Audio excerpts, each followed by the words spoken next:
waaqayyo gooftaan keenya bakka fagaanneerraa nu dhiyeesse aangoo mucummaatiin nu kabajee mana isaa qulqullummaa keessatti nu sassaabee akka sagalateeffannu akka safaarfannu kan nu gargaare waaqayyo abboota keenya nuufis abbaa keenya kan ta'e waaqayyo maqaan isaa baraa hanga bara baraatti kan galateeffamee nuuf haa ta'u። እግዚአብሔር መንፈስ ቅዱስ ቢፈቅድልን የቃሉን ደጅ ከፍቶ የሚረባንን ቢያስተምረን ቢመክረን ለሚኖሩን ጥቂት ደቂቃዎች የምንማማርበት የምንቆይበት ሐሳብ የትምህርትም ርዕስ በቅዱስ ማቴዎስ ወንጌል ምዕራፍ 21 ከቁጥር 37 ጀምሮ የተጻፈውን ኃይለ ቃል መነሻ የትምህርት ሐሳብ አድርገን እንቆያለን። የራቀውን ማቅረብ የሚችል የረቀቀውን ማጉላት የሚችል አጉልቶ ማስተማር አስተምሮ መመለስ መምከር የሚችል ልዑለ ባሕርይ እግዚአብሔር አምላካችን በመካከላችን ተገኝቶ የሚረባንን የሚጠቅመንን የሚያሻግረንን ቃሉን እንዲያስተምረን እንዲመክረን የአምላካችን በጎና መልካም ፈቃዱ ይሆንልን።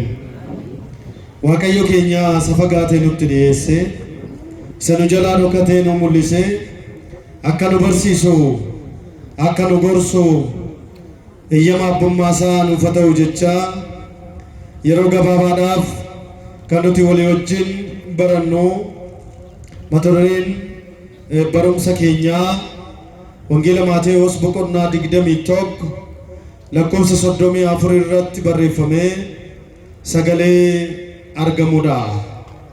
Sagaleen sunis akkas jedha: mucaa koo gaafa argan isa ni sodaatu jedhee mucaa isaa isaaniif ergee jedha።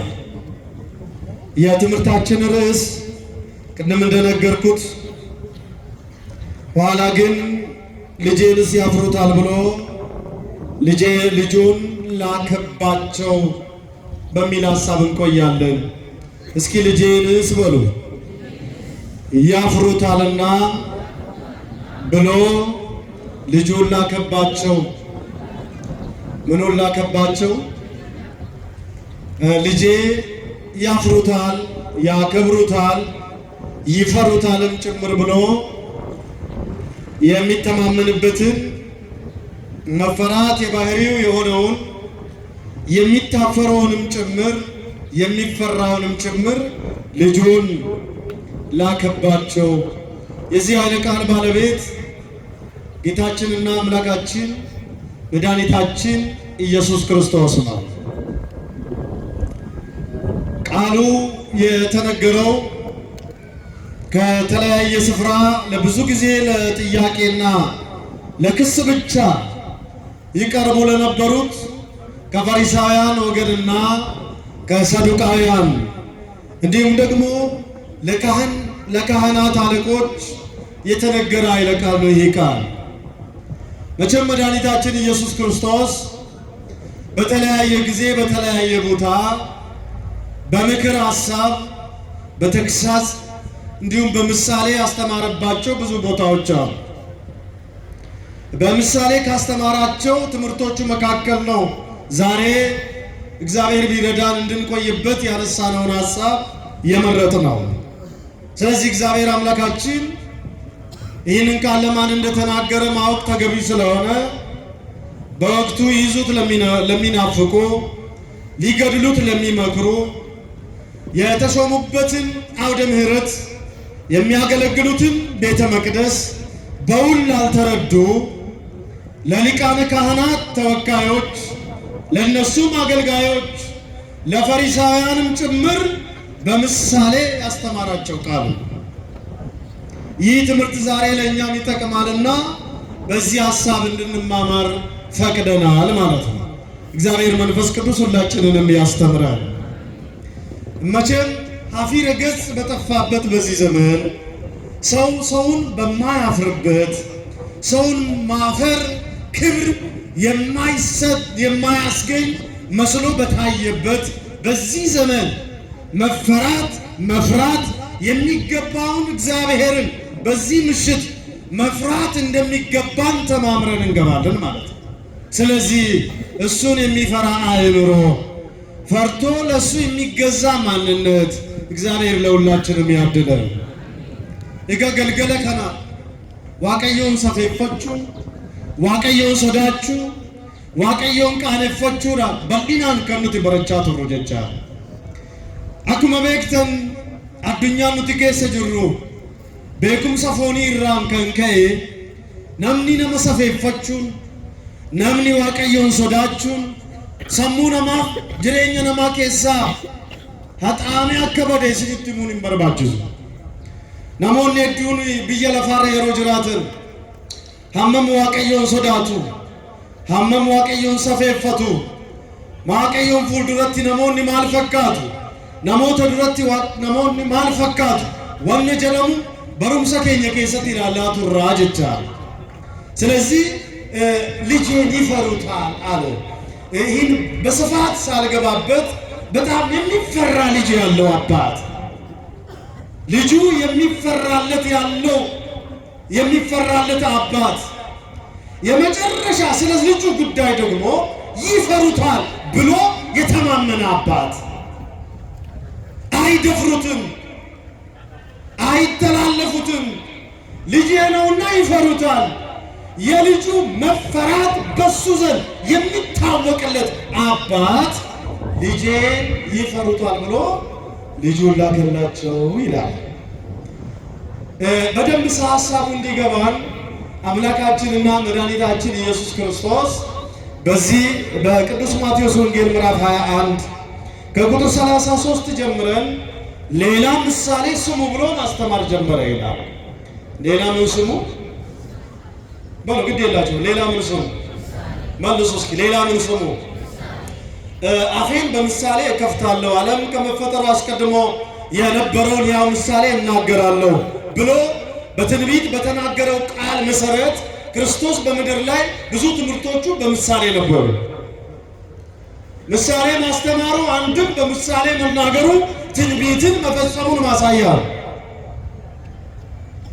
ሜ ፈኬኘ ከነ ደጌፈዳ በሩምሰ ጎፍታ ኬኘ ኢየሱስ ክርስቶስ ታካ ጉያ ተኮ ክርስቶስ ባንጮዳን በርሲሴን ቤክ ጅባን በርሲሴን ቤኩ ፈኬኛ አንገሩ በርሲሴ ቤካ እጅቲን ዋቀዮ በርስ ፈኬኛን በርሲሱሳ እጅቲን ንጉዳን ኒጀልቀባ ራጂ ዱበተሜ ጥሙሩፍ ራጂን ዱበተሜ ማል ጀደሜራ እንጌለ ማቴዎስ በቁና ኩደ ሰዲረት ተከዱብስተን አረበኮ ፈኬኛ ነንበና አኔ አረበኮ ፈኬኛ ነንሳቃ አፋንኪ የፈኬኛ ነንበረ ነንዱ ነንሃሳ አዱኛ ዱረ ከንቱረ ፈኬኛ ስነንዱበዳ ሰበበ ጀዴፍ ራጂ ይሰዱበተሜ ሰራ ጥሙሩፍ ጀጨ ፈኬኛ ንበርሲሴራ ወገኖች ክርስቶስ ምሳሌ እየተጠቀመ ያስተማረው የተማሪዎቹንም አቅም ያውቃልና በምሳሌ አስተምሯቸዋል ይላሉ ሊቃውንት። እስኪ የተማሪዎቹን አቅም ያውቃልና በምሳሌ አስተምረዋል። ትንሽችን እናብራራ ወገኖቼ። ክርስቶስ በእርሻ ዘርዘርተው አጭደው ወደ ጎተራቸው ሰብስበው የሚኖሩትን ገበሬዎችን ሲያገኝ በምሳሌ ዘር ያስተምራቸዋል። ዘሪን ይዘራ ወጣ እያለ በምሳሌ ይገርማቸዋል። ነጋዴዎችን ሲያገኝ በመክሊት እየመሰለ ያስተምራቸዋል። እምብዛም ከትምህርት ከጥበብ የራቁ ናቸው ብለን የምንላቸውን እናቶቻችንን ሲያገኛቸው በእርሾ እየመሰለ ያስተምራቸዋል። የምንችለውን ያስተምረን ዘንድ ፈቃዱ ይሆንልን። አረ ግድ የላችሁ። ለዚህ ነው እኮ የዚህ ዓለም ጠቢባን ለጆሮአችን ለአይምሮአችን፣ የዚህ ዓለም ፌዘኞች ለጆሮአችን ይናገራሉ፣ እግዚአብሔር ግን ለልባችን ይናገራል ተብሎ የተጻፈ። ለምናችን ይናገራል? አንድም ሰው በሱ ትምህርት ያጎደለ የለም። ክርስቶስ የጥበብ ሁሉ መጀመሪያ ነው፣ የእውቀት ሁሉ መጀመሪያና መድረሻ። ግን ትምህርቱን በሰው ልቡና ላይ ለማኖር ሰው በትምህርቱ እንዳይሰናከል ከብዶት ሳይሆን ሰው ወዶት ይሰማው ዘንድ በምሳሌ ያስተምራል። ቀንበሩም እኮ ልዝብ ቀሊል ናት። የምንችለውን ያህል የሚያስተምረን መድኃኔዓለም ስሙ ለዘላለም የተመሰገነ ይሁን። አንድ አመስግኑት ከፍ አድርጋችሁ። እንደዚህ ዓለም ፈላስፋዎች አያስተምርም መድኃኔዓለም። የዚህ ዓለም ፈላስፋዎች ፍልስፍናቸውን ለማስተማር ወደ ፍልስፍና የሚያስጠጋውን ትምህርት የጨረሱትን ብቻ ለይቶ ያስተምራል። እንስማው እንጂ መድኃኔዓለም በዕድሜ ገድሞ አይከለክልም። እንማር እንጂ መድኃኔዓለም ከጥበባችን ታላቅነት አይቶ አይገድብም። የሚረባንን ደግሞ ያስተምረናል። እኔ አምላክ የሚረባህን ነገር አስተምርሃለሁ ይላል መድኃኔዓለም። ስለዚህ በምሳሌ ያስተምር ነበር። የማቴዎስ ወንጌል ምዕራፍ 21 በደንብ ካጠናችሁ ሆሳዕና ተብሎ ስለተመሰገነ ብዙ ሰዎች አጉረምርመዋል። ያመሰገኑ እንዳመሰገኑ ሆነው የዘመሩለት እንደዘመሩ ሆነው ያጉረመረሙበት ግን በወቅቱ እናውቃለን የሚሉ በወቅቱ ተጠያቂዎች ነን የሚሉ በወቅቱ ሁኔታ አመቻች ነን የሚሉ ሊቃነ ካህናት፣ የካህናት ተወካዮች፣ ጸሐፍት ክርስቶስ ስለተመሰገነ ያጉረመርሙ ነበር። እንዲያውም ከማጉረምረም አለፉና የቅናት የመጨረሻ ጥግ ላይ ሲደርሱ እነዚህ የሚጮሁትን ዝም አስብል ይሉት ነበር። እየሰማችሁ ነው? እግዚአብሔር ጸሎታችንን ይስማል። እንዲያው እናንተ ቅናት ጥሩ አይደለም። ቅናት በስቶ ከመጣ አንደበት ይከፍታል፣ የማይሆነውን እንድንናገር ያደርጋል። አይታችሁ የለ ሆሳዕና እንኳን ላንተ ለተቀመጥክባትም አህያ ክብር ይገባታል። አቤቱ አሁን አድነን እያሉ በትንቢት በተጻፈው መሰረት የዘንባባ ዝንጣፊ ይዘው ያመሰግኑት ነበረ። ሲያመሰግኑት የእናቶቻቸውን ጡት እየለቀቁ ሕፃናት ሆሳዕና አይነት ነበር። ክብርና ምስጋና ለስሙ ይሁን። እንዲህ ይመሰገን ነበር። የሚያልፉትም የዘንባባ ዝንጣፊ እያነጠፉለት ሆሳዕና ለወልደ ዳዊት እያሉ ያመሰግኑት ነበረ። እሱ ግን ዝም ያለበት ዕለት ነው። በደንብ አውቃችሁ ግባ። በዕለተ ሆሳዕና ክርስቶስ ዝም ብሎ በአህያይቱና በውርንጭላይቱ ሆኖ ስለ ኢየሩሳሌም ያለፈውንም አሁን ያለችበትንም መጻኤውንም ነገር ያስብላት ነበር እና ፈሪሳውያን ተጠጉና የዚህ ሐሳብ በደንብ እንዲገባችሁ የማቴዎስ ወንጌል ምዕራፍ 21 ቁጥር 46 ላይ የካህናት አለቆች ፈሪሳውያንም ሁለቱም ጎራ መጡና ከሰው ወደሱ ተጠግተው ዝም አስብልልን አሉት። እየተጮኸ ነው አሉት። ምን እየሆነ ነው በሉ እንጂ ምን እየሆነ ነው?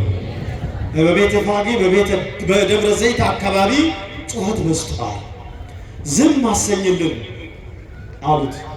እንዲህ ብሎ ሲሉት ክርስቶስ እነዚህ ዝም ቢሉ እንኳ የምታዩአቸው ግዙፍ የቢታንያ ድንጋዮች አፍ አንደበታቸውን ከፍተው መንፈስ ቅዱስ ጸፍቷቸው ዛሬ ያመሰግኑኛል አላቸው። እንዲህ አልተመለሰላቸው። ወደ ቤተ መቅደስ ገባ፣ ብዙ ትምህርቶችን ሰራ።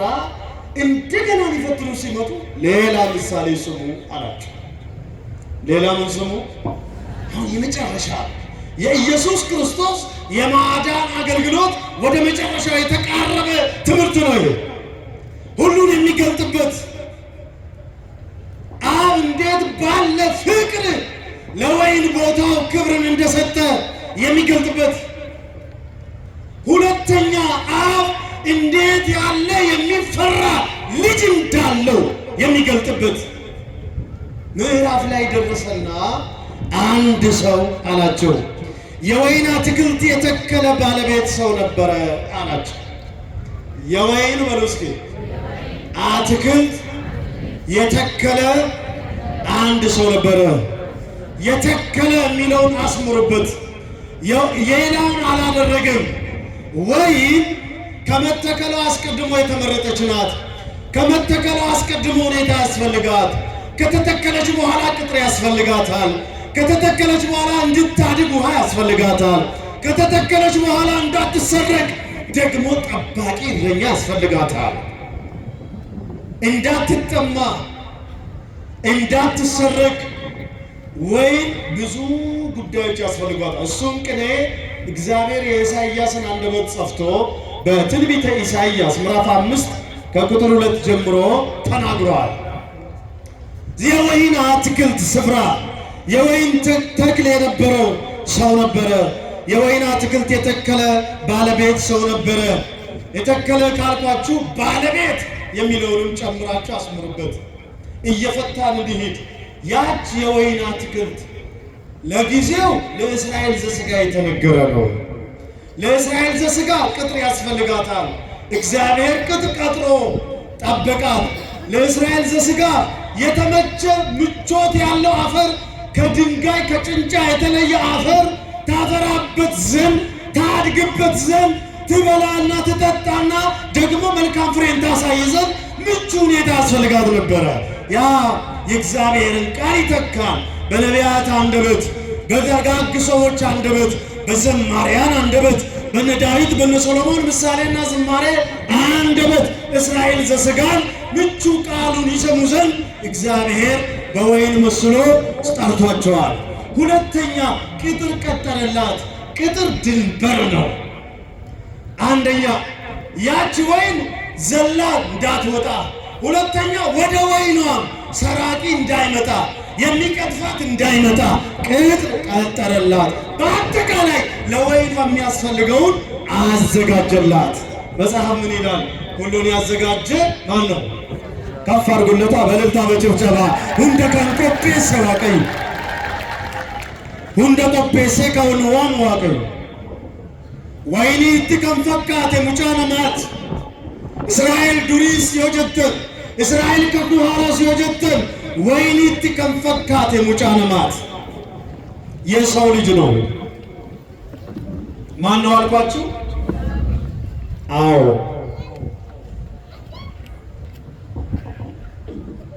እግዚአብሔርን እናመሰግናለን። እስኪ በእልልታ በጭብጨባ ግዴላችሁ። እግዚአብሔር የአባቶቻችንን በረከት ከሁላችን ጋር ውሎ ያድር ዘንድ በቸርነት ሁላችንንም ይርዳል።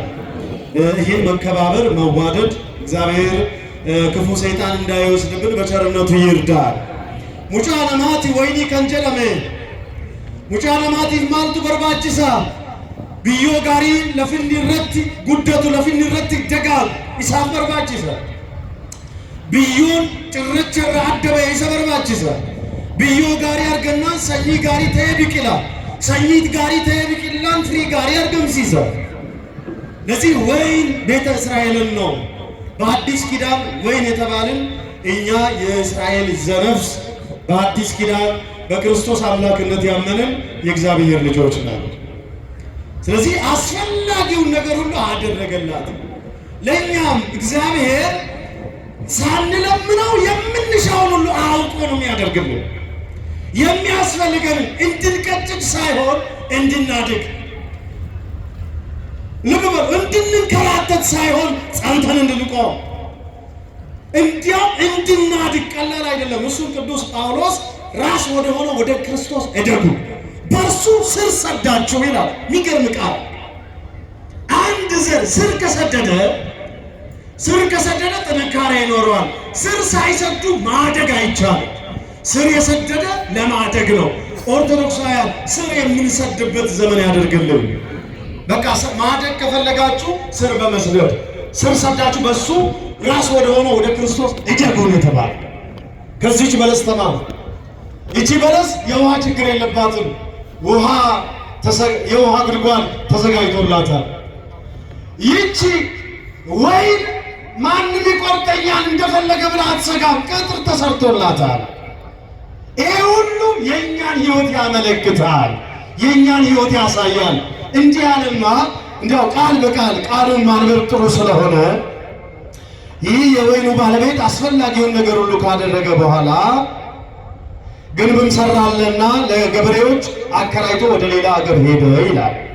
ለገበሬዎች ወለስኪ አከራይቶ ምን አድርጎ በቃ ተከለ ነው። አዲስ ኪዳን ላይ ያለን ምዕመናን ትኩራን ሙቱ እስከ ቤተ እግዚአብሔር በቤቱ ጠርቶ የተከለን ማን ብቻ ነው?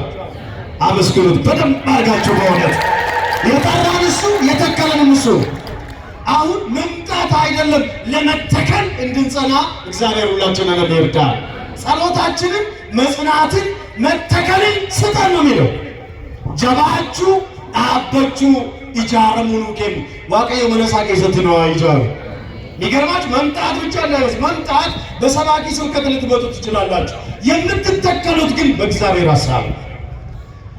ሰባኪ ሰብኮ ሊያመጣችሁ ይችላል። የሚተክላችሁ ግን እግዚአብሔር ከተከላችሁ ፍሬ ታፈራላችሁ፣ ወይም ፍሬ እናፈራለን። እኔ ጨምሮ ብዙ ሰዎች ወደ እግዚአብሔር ቤት የመምጣት ችግር የለባቸው። ከታሪክ እንኳን ከገለበጣችሁ ብዙ አምስት ገበያዎች ወደ ክርስቶስ ይመጡ ነበረ። ከዛ በኋላ ሐዋርያትን ይከተሉ ነበረ። ነገር ግን በመተከል ጉዳይ ተተክሎ በመጽናት ጉዳይ ላይ ብዙ ሰዎች ወደ ኋላ ተመልሰዋል። ያ ግን እንዳይደርስብን እኛም በቤቱ እንድንተከል ማን ይፍቀድልን? በቤቱ ለመተከል ተተክለን ፍሬ እያፈራን ስርም እየሰደድን እያደግንም ለመኖር በፍሬ ወቅት ገለባዎች እንዳልሆን በፍሬ ወቅት ፍሬ ሲጠበቅብን ፍሬ እንድንሰጥ የእግዚአብሔር ቸርነት ሁላችንን ይርዳል። ይቺን ወይን እንዲህ ተማመነባት። አያችሁ፣ በቃ አስፈላጊውን ያደረገና ተማመነና ገበሬዎች ጠራ። ገበሬዎቹን ጠርቶ አከራይቶ ሄደ ይላል። ወይኑንም የወይኑንም ስፍራ ለገበሬዎች አከራያቸው። እስኪ ምን አላቸው?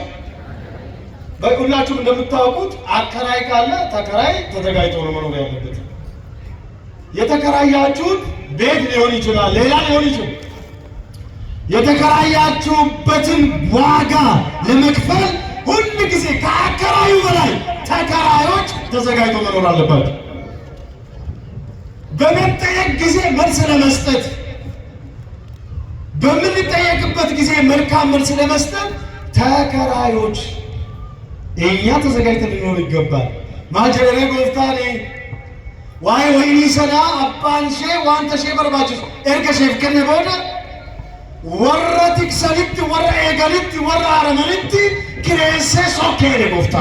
እንዲያው ክርስቶስ እናንተ ትምህርቱ የሚያሳርፍ ትምህርት ነው። በእውነት የእሱን ቃል በሰማ ጆሮአችን ሌላ እንዳንሰማ በቸርነቱ ይርዳል። ይሄን ቃል ሲናገር መጨረሻ ላይ ባሮቹን ገበሬዎቹን ከመላኩ አስቀድሞ ለቀጠራቸው ሰዎች የፍሬ ወቅት ሲደርስ ሄደው የወይኗን ሁኔታ እንዲያዩ ማየት ብቻ አይደለም፣ ፍሬም ደግሞ እንዲያመጡ ደግሞ ሌሎች ሰራተኞች አለው እና ገበሬዎችን ላከ። ተላላኪዎቹን አገልጋዮቹን ላከ። ሄዱና መጥተው ከወይኗ ፍሬ ለመፈለግ መጡ። ሲመጡ ከጌታን የመጡት ልብ በሉ፣ የወይኗ ባለቤት ላካቸው። ሂዳችሁ ከገበሬዎች ፍሬ ለቅማችሁ አምጡልኝ ነበር ብሎ ላካቸው። በሩቅ አዩአቸውና በድንጋይ ወገሯቸው ይላል። የተከራዮቹ ጠባይ ጭካኔ የተሞላበት ጠባይ። ከቃሉ ጋር ናችሁ? ማንም ይመቼ ሰጡንን።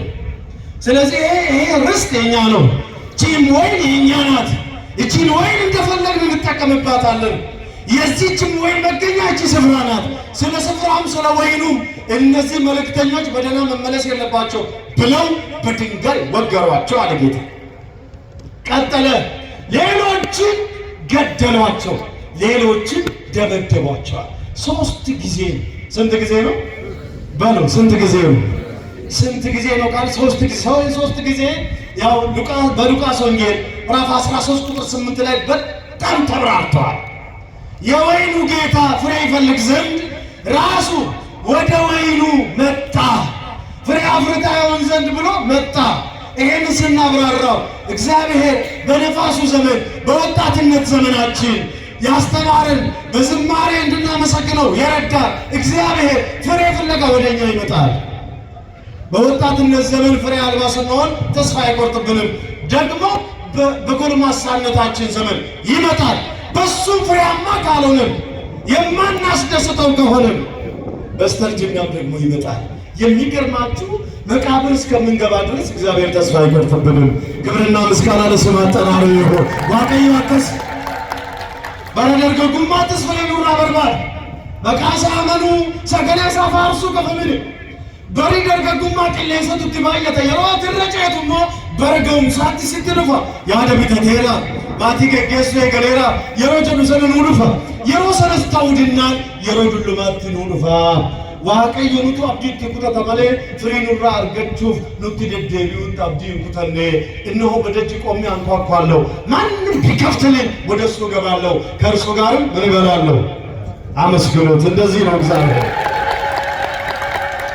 ሶስቱንም ጊዜ በሶስቱም ሰዓት አስቸጋሪ አደጋዎች ደረሱባቸው የተላኩት እንደተላኩ አንሰጥም ማለት እየቻሉ አናስተናግዳችሁም ማለት እየቻሉ አይ ማለት የባለቤቱ አስሮ መግረፍ በድንጋይ መውገር መግደል ግን ያስጠይቃል እና ከነቢያት የተመለሰ የለም ልብ በሉ እስራኤል ዘሥጋ ነቢያትን ግማሹን በመጋዝ እየተረተሩ ግማሹን በብረት እያሰሩ ግማሹን ወደ እሳት እየወረወሩ መከራ አጽንቶባቸው ነበር እንዲያውም ጌታ ከነቢያት አባቶቻችሁ ያላሳደዷቸው መከራ ያላጸኑባቸው ማን ነው ብሎ እስከሚጠይቃቸው ድረስ ነቢያት እግዚአብሔርን ስም ተሸክመው መጥተው በክብር የተመለሱበት ከተማ ትዝ አይልም ከመጽሐፍ ቅዱስ ተዋርደው ክብራቸውን አጥተው በመዘጋት ተተርትረው ቅድም እንደነገርኳችሁ መከራውን ሁሉ ተቀብለው ነው እግዚአብሔርን ያገለገሉት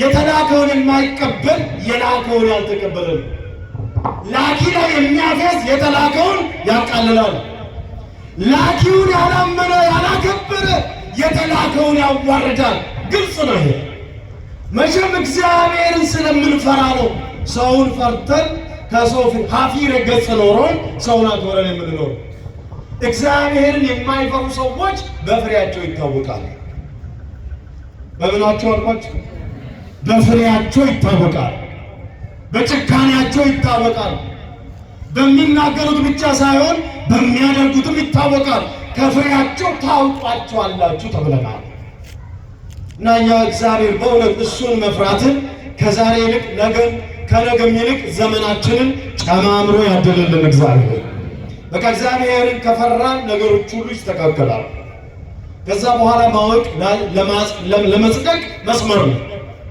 እግዚአብሔርን መፍራት ያልታከለበት እውቀት ከንቱ ነው እግዚአብሔር ያልተፈራበት አገልግሎት ከንቱ ጩኸት ነው ለዚህ ነው ቤተክርስቲያን አንተ መፍራትን በልቡናችን በእኮ አምልኮትን በህሊናችን ጨምር እያለች ዞትን የምታማልደው ስለዚህ ገደሏቸው ደበደቧቸው በድንጋይ ወገሯቸው ሶስቱን ያዙ እንዲህም አድርገው ተስፋ አልቆረጠባቸው ተማከረ ራሱ እንዲህ ብሎ አንድ ልጅ አለኝ አለ ስንት ልጅ አለኝ በል ስንት ልጅ አለው ልጄን ብልክላቸው ልጄን ይፈሩታል ያፍሩታል ልጄ ነውና ኢልመኮ ዮኒሳኒ ፈርጌ ኢልሚኮ tokkichi isa sodaatamuudha ilmiko tokkichi isa safeeffamuudha kanaafu ilmiko hin sodaatu waan ta'eef isa isaaniif ergaa የሚገርማችሁ የአባት መተማመን ይገርማል ልጄን ያፍሩታል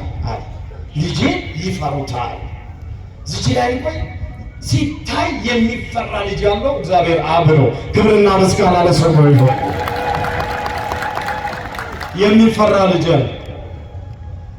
ሲታይ የሚፈራ ልጅ ያላት ድንግል ማርያም ናት ስሟ የተወደሰ ይሁን በዘመነ ስጋዌ ከእናታችን ከመቤታችን ከድንግል ማርያም የተወለደው ኢየሱስ ክርስቶስ ስራውን ስለሚያውቅ ነው የሚገርማችሁ በሁለት ዓመቱ እንደዛ ሲሰደድ ሞትን የሸሸ ይመስላል ይቦኝ ሰው ሞትን አይሸሽም ክርስቶስ